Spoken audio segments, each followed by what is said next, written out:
We have all heard the word entitlement, and we know what entitlement is, and that's what I want to talk about a little bit today, that word entitlement.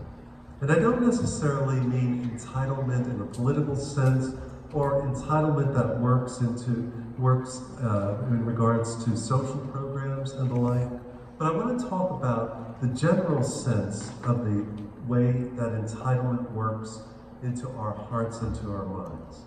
By entitlement, I mean things that each of us feel that we deserve, or that we are owed to us, or that we can or maybe should expect in this life, regardless of what we do or don't do, achieve or don't achieve.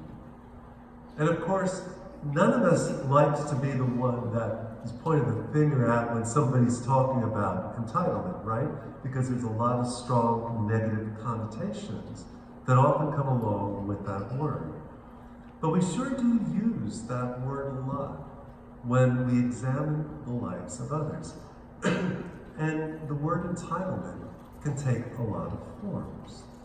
Give you a few examples, like parents can often use that word entitlement when they're talking about their children, when they describe a child who seems to just constantly be coming back to mom and dad for money, because that's where the bank is, and that's what mom and dad does.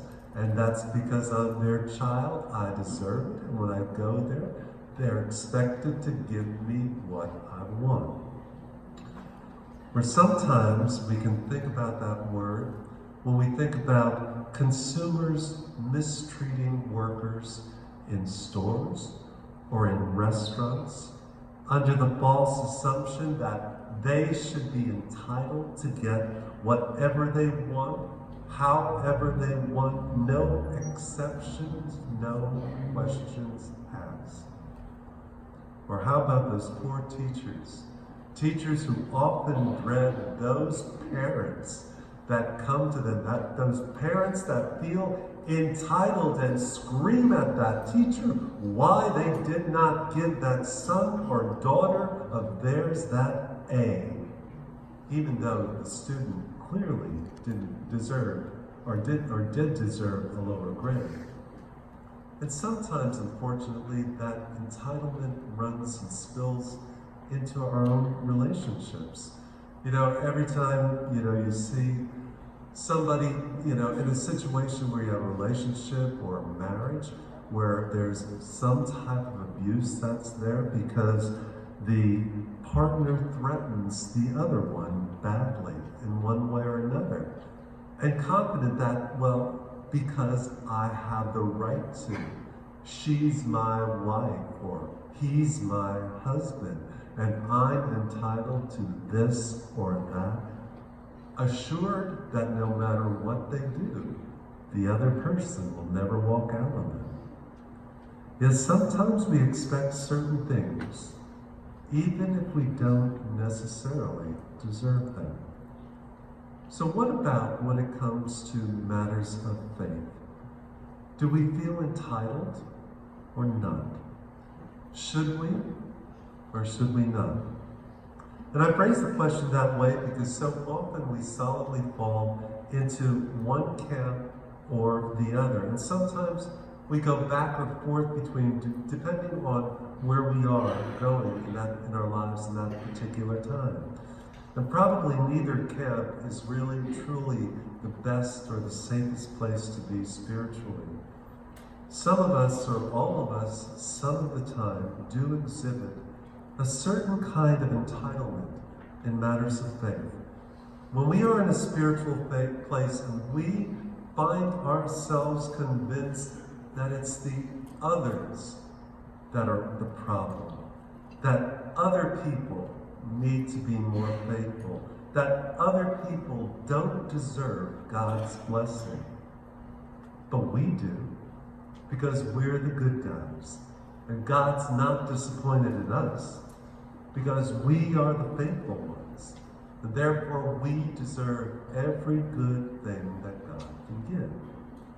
And of course, that sounds a lot like the two groups of people that we heard in today's readings. We have the first reading from Exodus, where we see the Jewish people are quickly forgetting what God has done for them, quickly forgetting that God delivered them from the hands of the Egyptians through Moses.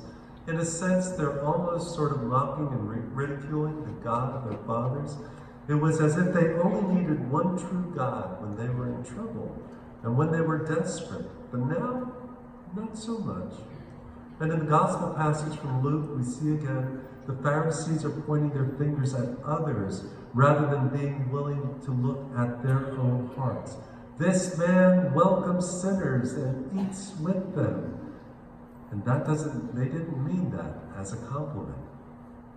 Of course, not all of us feel entitled when it comes to matters of faith. In fact, many of us often find ourselves at the opposite end of the spectrum.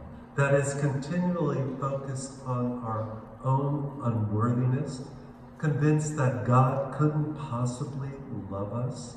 When we are in that kind of spiritual place, we see ourselves and the rest of humanity in a very negative light, as people who deserve only one thing from God, and that is strong punishment.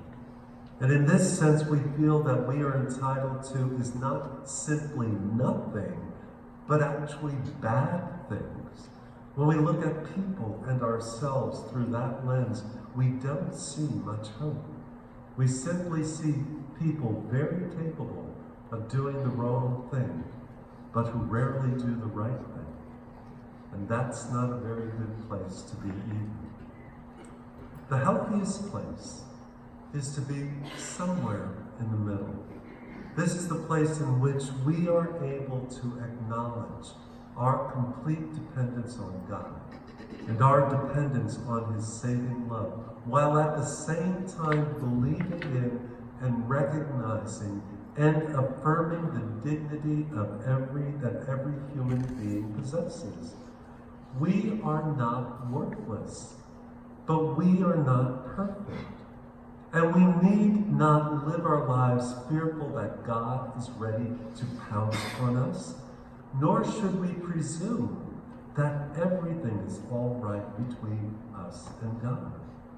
Rather, God invites us to believe and trust in His great love for us, a love that has no conditions. Yet it is also a love that He expects us to share with the world. In other words, we should never presume that we could go it alone, but neither should we ever feel like we have to. I tell you, in just the same way, there will be more joy in heaven over one sinner who repents than over 99 righteous people who have no need of repentance. That is the God that we have. He is the God who searches tirelessly for His lost sheep. He is the one who turns His house inside out until He finds His lost coin. He is a God who rejoices every time we turn around and begin heading back to Him, heading home where we belong. So I guess for a truly faithful person, the question is really never, what am I entitled to? But the question that we all need to ponder is, what is God entitled to from me?